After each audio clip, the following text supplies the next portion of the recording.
morning. Good morning. Good morning and welcome to the First Universalist Church of Yarmouth. Some of you, welcome again. My name is Joanna Landsman. I am a worship assistant serving on our worship council, and I am so glad to be greeting you this morning. A warm welcome to all of you gathered here in our sanctuary, as well as to all of you on Zoom. And if you were here for our interactive children's service this morning, well, welcome again as we settle in for a more traditional service. And thank you for rolling with a slightly different Sunday schedule this morning. The Worship Council would love to hear your thoughts and your kids' thoughts on how it went. We're experimenting. And of course, at First Universalist, our mission is to explore our faith, embrace this community, and to engage the world as spiritual seekers. May we take these words to heart. If this is your first time to our congregation, we invite you to fill out a connection card, which is located in front of you in your pew, so we may connect you with programs and events that interest you. You can drop this in the offering plate when it's passed later in the service. And for those joining us with small children, nursery care is available during our service. For babies and toddlers, the nursery is located out this side door and down the hallway on the left. Following the service this morning, all are invited to join us for coffee hour, our time of friendship and fellowship, downstairs in our gathering room.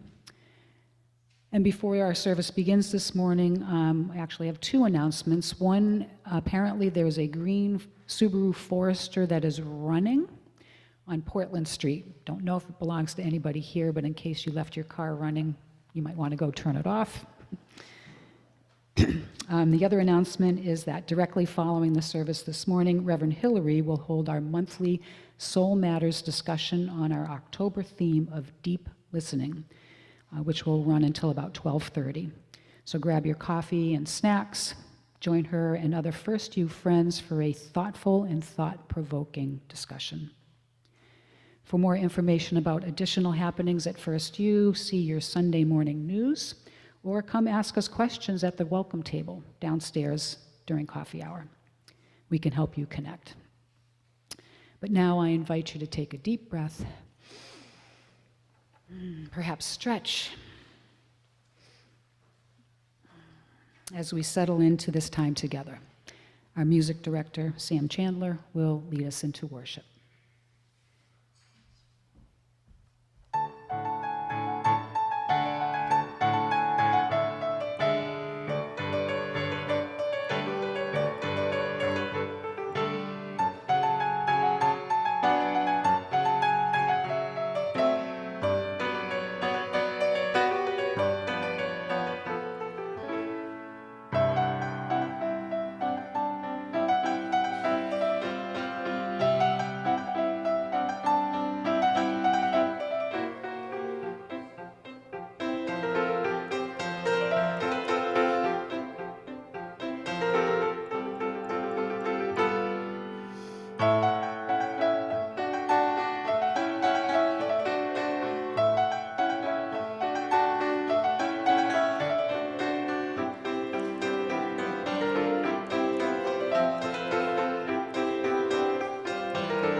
Thanks, Sam. Good morning, everyone.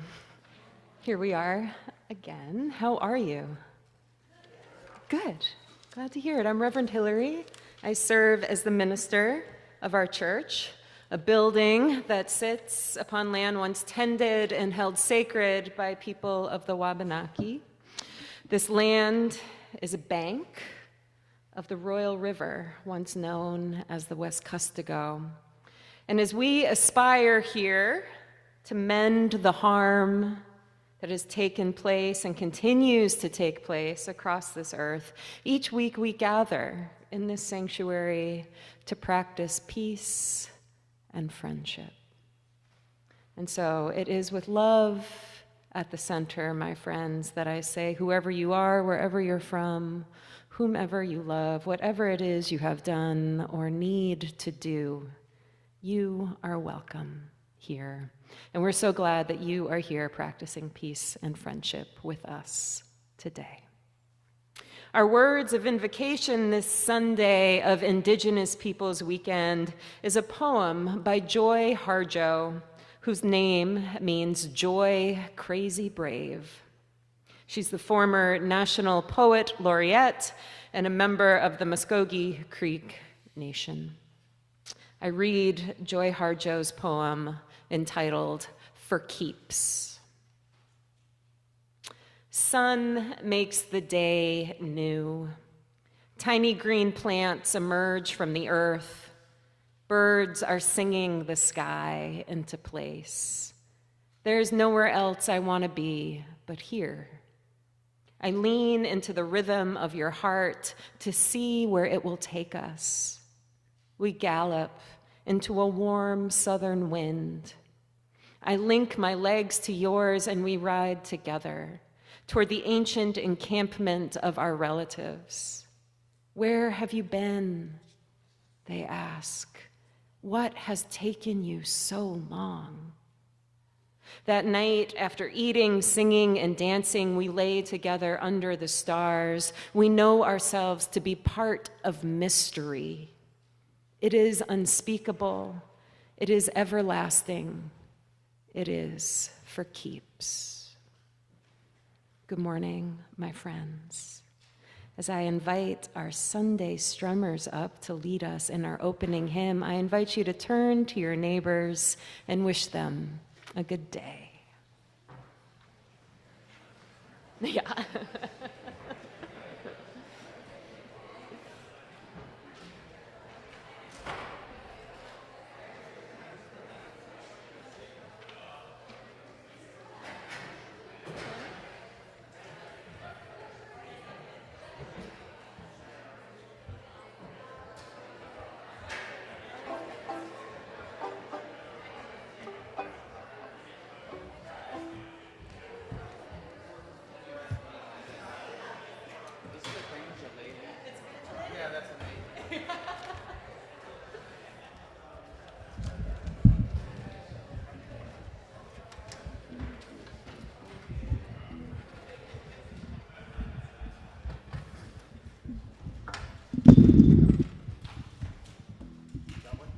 And friends, our opening hymn is number 15, The Lone Wild Bird. And I invite you to rise in body and spirit and join us in singing.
Will you remain risen, my friends, and join us in the words of our unison affirmation written in your order of worship.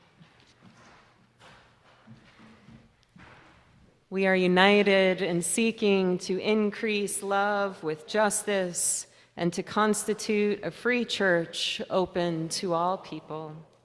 Mindful of our past and drawing upon modern knowledge, we respond to the spiritual needs of persons and are devoted to the common good in community, nation, and world.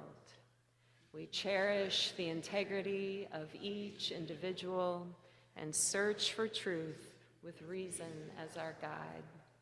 We respect differences of opinion and strive to be a democratic community.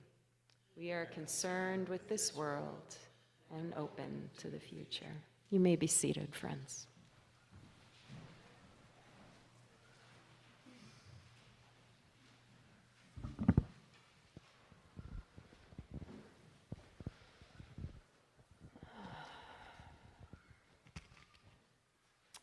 And for all who come here this morning seeking peace, for all who come here seeking joy, for all who come here seeking love, for all who come here seeking quiet, may this light be that love, joy, peace, and quiet for you.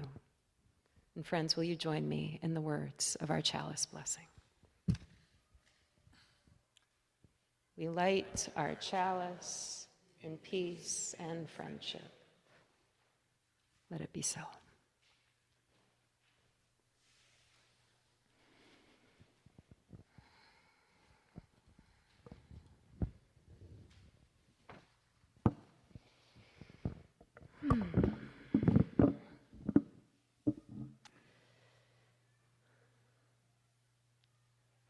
Quakers believe that the sound of children laughing is the sound of God laughing. Something to hold in your mind if you believe in God. While we listen to our children outside during our time of quiet and meditation now.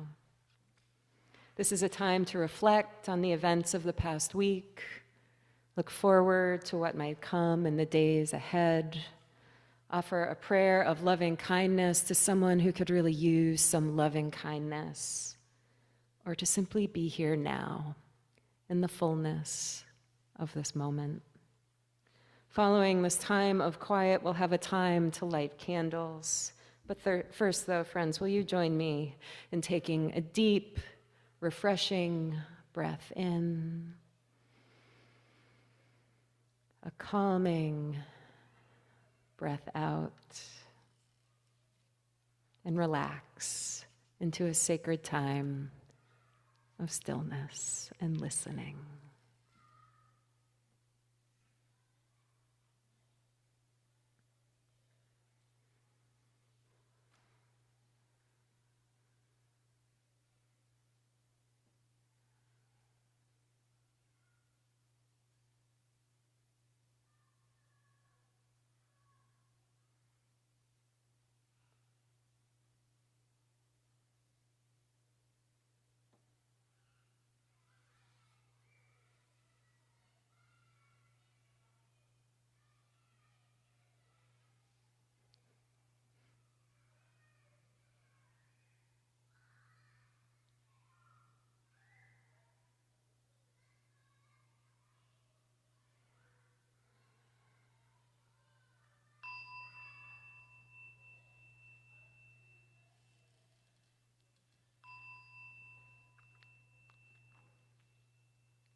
At this time, all are invited to come forward and light a silent candle for the prayers and meditations you keep today.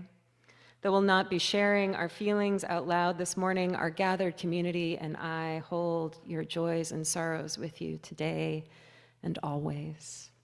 If you'd like to light a candle, just come forward, take a candle from the pot, light from our chalice, and place it in our collective sand.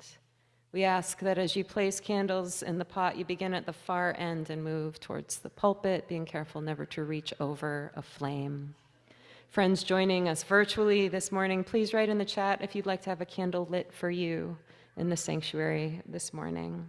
We also invite you to light candles at home at this time. Does anyone wish to light a candle for a joy, sorrow, feeling, or experience you carry today?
In the glow of these flickering candles representing so many experiences of our beloved community, friends, I invite you to take another breath with me now.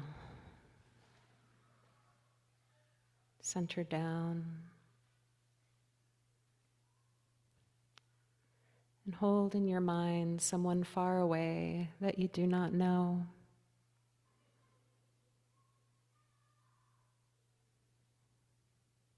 Someone in need of a prayer,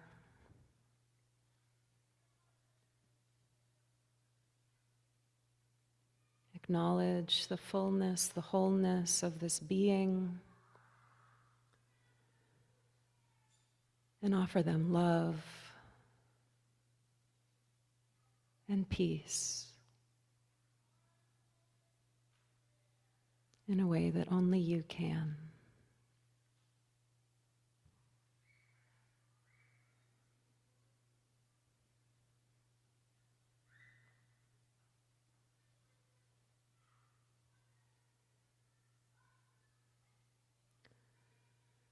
Taking another breath, let arise in your mind a person nearby who you do not know, someone who could surely use a prayer, someone who deserves to be thought of and held.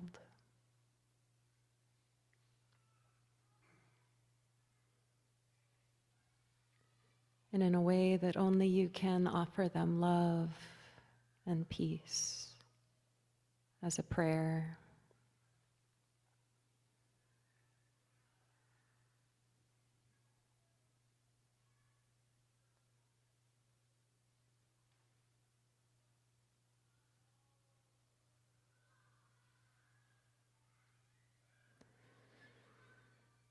Breathing in and breathing out again. Let someone come in your mind who you do know, who is not here right now.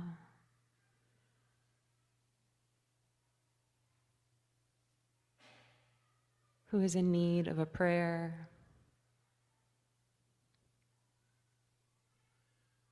is deserving of loving kindness at this time, which is everybody. And offer this person that you know your own prayer, your own blessing of love and peace.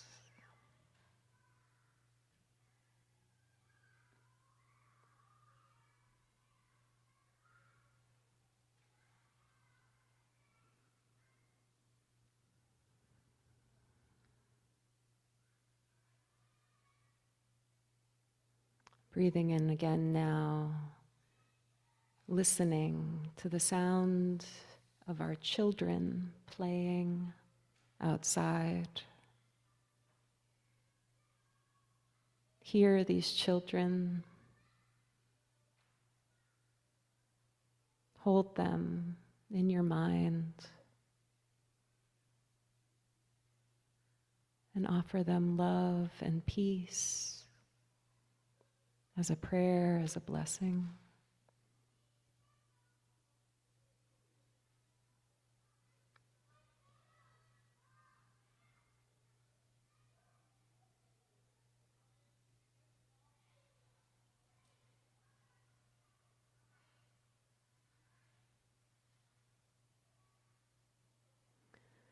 And taking yet another inhale and calming exhale.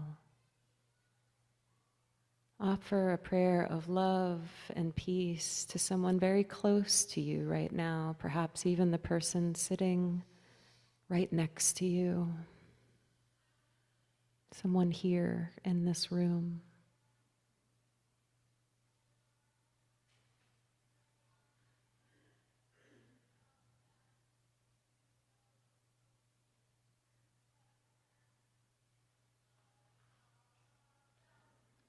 And on a final breath, breathing in love for yourself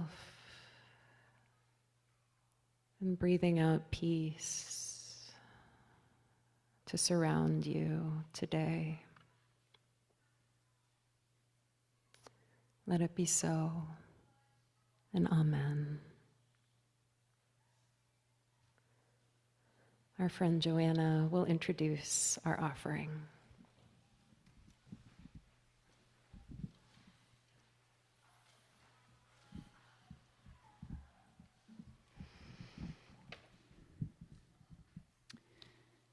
The Land Peace Foundation is dedicated to the preservation of Indigenous rights and the protection of the Indigenous way of life. Land Peace provides consultation and educational programs focused on creating more resiliency for Indigenous people through deeper connection to ceremony and traditional ways of knowing and being. The Land Peace Foundation also facilitates gatherings to create greater cooperation and collaboration between Indigenous peoples and their non-Indigenous neighbors and allies. For those in the sanctuary this morning, we will be passing the offering plate to one another, and those gathered with us online are invited to make your offering using the donate button in the order of worship or by dropping a check in the mail. Thank you for your generosity.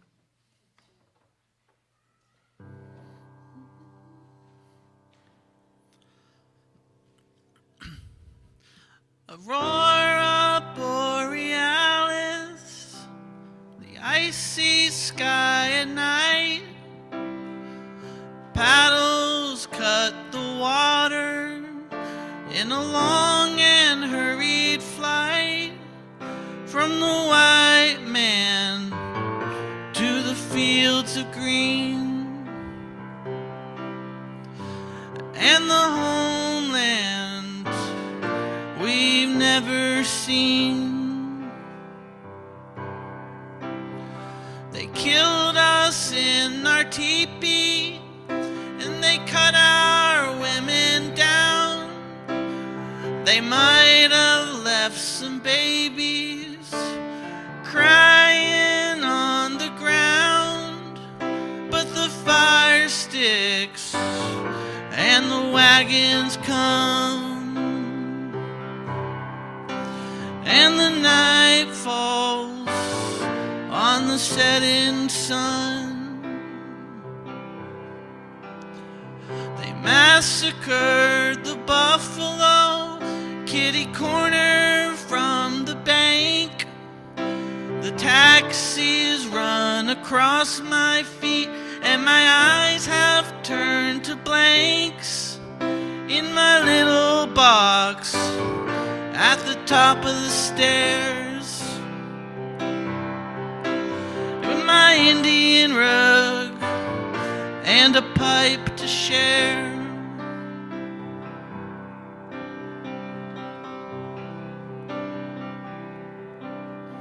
I wish I was a trapper. I would give 1,000 pelts to sleep with Pocahontas and find out how she felt in the morning on the fields of green, in the homeland we've never seen. And maybe Marlon Brando will be there by the fire.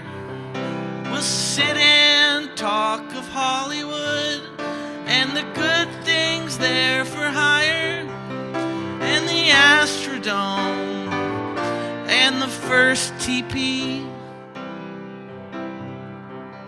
Marlon Brando, Pocahontas and me. Pocahontas.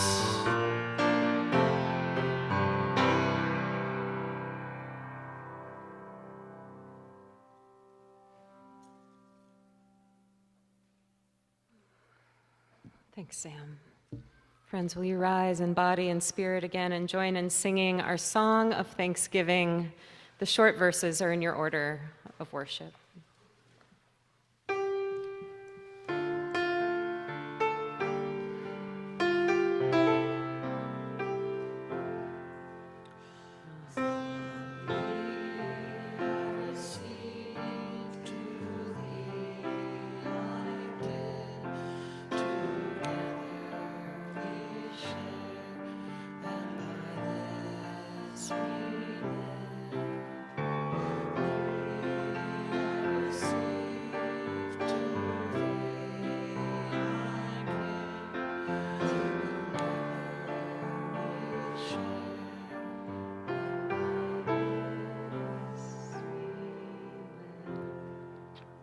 Thank you for your generosity. You may be seated, friends.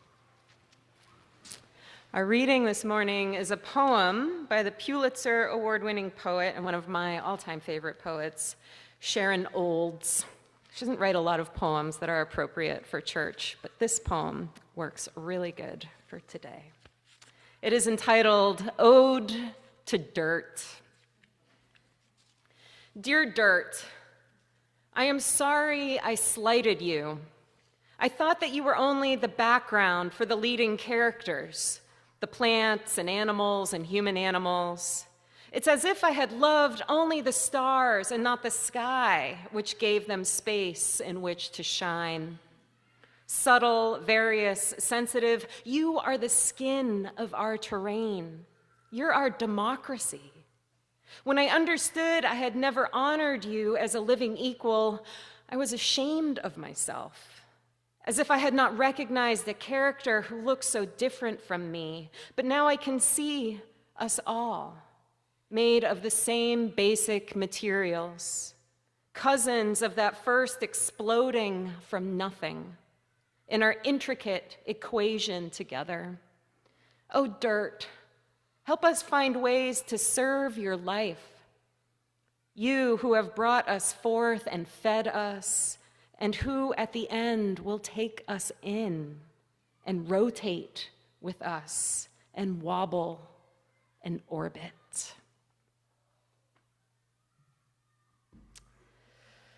There's a creation story shared by many indigenous traditions, including tribes of the Wabanaki, that is also an ode to dirt.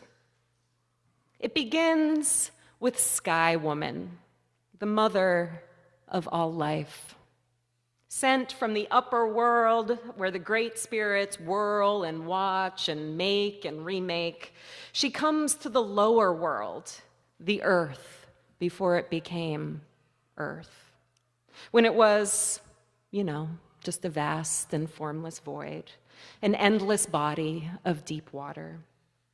There were no humans yet in this world, but there were creatures of the water and creatures of the sky. When she flew down from the upper world, Sky Woman alighted upon the back of a great turtle, and the creatures gathered round her to hear what she had to say. She told them she was pregnant with humanity, beings who could not survive in water alone. A land needed to be created for them. Sky Woman asked the creatures if they could dive to the bottom of the sea and collect some earth to form this land on the back of the great turtle. The creatures were honored, and they obliged. And one by one, they dove as deeply as they could, the beaver, the loon, the duck. And one by one, they returned to the surface, gasping for air, without any dirt to form the land. The water was too deep. As they all pondered what could be done to create a land for humanity, the humble muskrat lifted his noble head and said that he would try to reach the bottom of the sea. Muskrat then took a deep breath and disappeared under the waves. He was gone for a very long time. And with each passing moment, the other animals became very concerned. And after a long quiet of waiting and worrying, the drowned body of Muskrat floated to the surface. The animals wept and gathered around his lifeless body. And as they did, they noticed his little paw tight in a fist. Tenderly opening his claws, they found a handful of dirt from the ocean floor. Sky Woman took this bit of dirt and placed it upon the back of the great turtle, and the world we know came into being. She looked upon the body of humble Muskrat. and with awe and love for his selfless courage on behalf of the world and humanity, she breathed life back into his little body and blessed him as guardian and caretaker of the places where land meets water. Sky Woman then flew up high, and her head became the sun, and her body the sky and stars. And as she shone brightly, plants began to grow on the back of Turtle Island, and she birthed humanity upon the land and shared this story with them, with us. The end. This wisdom tale, of course, reminds us how our lives depend on the earth and its creatures, but it also teaches us that we were born and exist because the creatures of the earth wanted us here, cared about our existence, and still do, hopefully. It's a story I find simultaneously heart-mending and heart-rending. What a restorative mindset it is to trust and feel that the earth and its creatures want us here, want us to live and thrive, that we belong in the great web of life. And what a horrible, wrenching feeling it dredges up knowing how obliviously and violently and disrespectfully we have come to treat the dirt that is Turtle Island, and treat our fellow humans, and treat the creatures who once were so devoted to our existence. Oh, dirt, help us find ways to serve your life, you who have brought us forth and fed us, and who at the end will take us in. Last May, when she stood at this pulpit, the teacher and healer Sherri Mitchell, whose Penobscot name, Wana Hamu Gowasit, means she who brings the light, asked us, why are we creating a world that none of us would want to live in? A world, she explained, that was driven by symbolic gesturing, of talking about what's wrong without taking responsibility for our complicity, of giving our full presence to artificial technology instead of real, breathing life, of isolating ourselves and turning on each other rather than moving close and turning toward each other. We've forgotten our agency, she said. We've forgotten our collective power. How, she asked, how can we reclaim our sovereignty and own a true sense of responsibility for how we shape the world? I had the privilege of attending a multiple-day retreat at Wejukam Teltana this past August. Wejukam Teltana is a beautiful patch of reclaimed Penobscot land, 215 acres upon which the Land Peace Foundation has restored a barn for workshops and gatherings, erected a ceremonial fire circle, and cultivated patches of dirt for farming in kinship and harmony with the earth. Translated from Penobscot, Wejukam Teltana means let us help one another. Let's help one another. The gathering was hosted by Sherri Mitchell and a collective of Indigenous women from across the world. The theme of the retreat was grief and unity. And over the course of the weekend, those of us in attendance were able to feel into the grief we so often repress and discover that we can heal this grief by remembering our inherent unity with our ancestors, our inherent unity with the earth, and our inherent unity with each other. Illustrating this unity at one point in the weekend, Sherri told the story of how Wejukam Teltana came to be. It took a while to find the land, and when she finally did, she spent days walking every acre of it, sensing it, seeing it, being with it, listening to it, singing prayers to it. She told us how at one point, in the midst of her song, the land suddenly spoke up, as though it had sat right up from a daze, a deep sleep, and it said to her, "Who are you? How do you know this song? I know this song, and I haven't heard it in a very long time." While there is much I learned that weekend, I cannot stop thinking about this experience that Sherri shared. Cannot stop thinking about how the earth might be listening to us, waiting, longing to hear the prayerful songs it knows, waiting, longing for us to come back into harmony with it.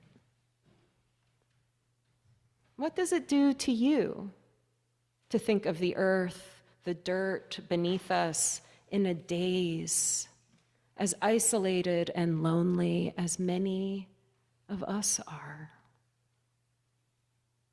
What does it do to think that the earth is still holding out hope, that we will again sing the songs of our bright and healthy ancestors? We all have a bright and healthy ancestor somewhere, way, way, way back, along our golden family threads. How do we find that bright healthiness within, and how do we remember that song so we can sing it to the earth, who is listening for it? I reread a story recently that I came across in the New York Times years ago called "The Man Who Knew Too Little." Did anyone read this story? It created some buzz back then because of how many people it made mad. The Man Who Knew Too Little. It's a bit of a head-scratcher, simultaneously evoking great annoyance and great admiration for this man. The article is a profile of a guy who was a complete news junkie and who, after the 2016 election, decided that he was no longer going to read, listen, watch, or engage with any news at all. He called it the blockade. He moved to the woods of Ohio, lived a simple life alone, and got all the news he needed on the weather report. In the absence of the headlines, this guy got bored, and then he became accustomed to the quiet and began exploring the land around his house and learning about the land around his house. Turns out it had once been a strip mine and now was a slowly, steadily regenerating wetland. He decided to turn all of his energies and resources towards restoring, protecting, and preserving this patch of earth where water meets land. I see it as a contribution that has actual civic relevance, he said, a penance for the ignorance he purposefully sought by way of his blockade. While I have some strong critiques of this man and his privileged choices, the story does make me ask myself, a news junkie, what am I actually doing about the horrors I feel it's my duty to know? Is knowing all that I know helping me get in touch with grief? Helping restore unity? Helping me listen and sing to the earth? The Buddhist in me can't help but ask, what is the middle way right now in this world of extremes? How to avoid knowing too little so that we become oblivious and potentially disrespectful? And how to avoid knowing too much so that we become numb and burnt out? How can we know enough enough to be empowered and impassioned to make the change we want to see in the world, while at the same time still able to stay present to what is right in front of us, right beneath us. In other words, how can we at once reclaim our sovereignty and own a sense of responsibility for how we shape the world? What might our bright and healthy ancestors say to us now, I wonder? Perhaps something like, sun makes the day new. Tiny green plants emerge from earth. Birds are singing the sky into place. There is nowhere else I want to be but here. I lean into the rhythm of your heart to see where it will take us. We gallop into a warm southern wind.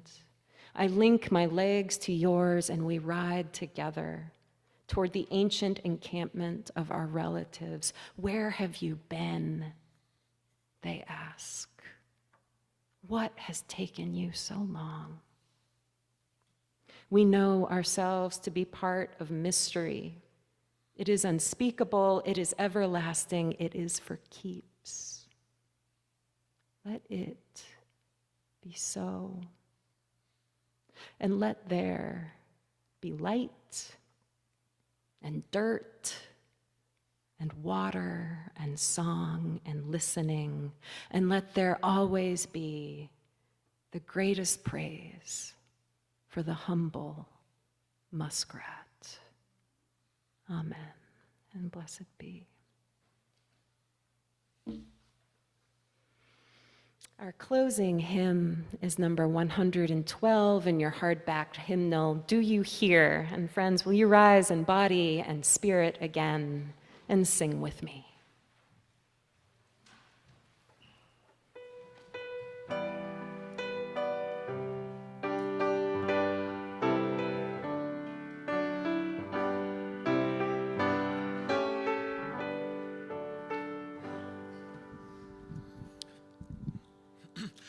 Do you hear, oh my friend, in the place where you stand, in this tight time, you hear, in the heights, in the plain, in the vale, on the main, in the sun, do you hear,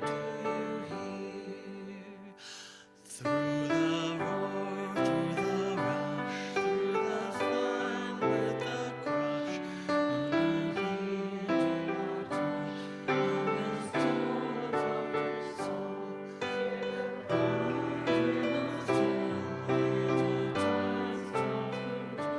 and the stars turn to your soul, in your soul. From the place where you stand to the house of the strand, and the seas, oh my friend, do you hear, all the dreams, all the dares, all the sighs, all the prayers, young and yours, mine and theirs, do you hear? And will you remain risen, my friends, for our closing benediction? May all beings be free of suffering and the causes of suffering. May all beings experience profound joy and the causes of profound joy. May all beings know peace and love and safety and ease. And may all of us, every single one of us, get free. And will you join me in the words of our unison benediction? For those who come here seeking God, may God go with you. For those who come embracing life, may life return your affection. For those who come to seek a path, may the way be found and the courage to take it step by step. Go in peace, my friends. The service begins when the service ends.